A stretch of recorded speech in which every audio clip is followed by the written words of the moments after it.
পরিবারগুলোকে চিহ্নিত করে রাষ্ট্রীয় সম্মাননা জানানো, আহতদের সুচিকিৎসা নিশ্চিত করা, কিন্তু আহতদের সুচিকিৎসা হয় নাই। তো আমরা চাই যে এখন এই সরকার আছে, এই আন্দোলনের সংগঠক নেতৃবৃন্দ আছে, শহীদ পরিবারগুলোকে এই আন্দোলনের সংগঠকদেরকে ধারণ করতে হবে, আমাদেরকে মনে রাখতে হবে। আমি ব্যক্তিগতভাবে খুশি যে আজকে কয়েকজন শহীদ পরিবার এখানে উপস্থিত হয়েছেন। আমার অসুস্থতা এবং একটা জটিলতার কারণে এইবারের কোনো প্রোগ্রামে আসলে আমি দায়িত্ব কাউকে ফোন কলও দেই নেই। আমাদের অন্যান্য নেতৃবৃন্দ আয়োজন করেছে, আমরা একটু লেটে শুরু করেছি, নেতৃবৃন্দ এসেছেন, বক্তব্য দিয়েছেন, যার ফলে হয়তো শহীদ পরিবারগুলোকে নিয়ে যেভাবে আমাদের একটা আয়োজনটা ছিল গুছানো, এখানে কয়েকদিনের ছবি দেখা যাচ্ছে।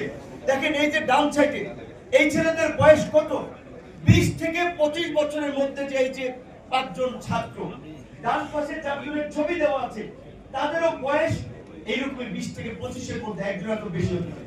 এই আন্দোলনের ম্যাক্সিমাম যারা শহীদ হয়েছে দেখবেন যে তারা ছাত্র যুব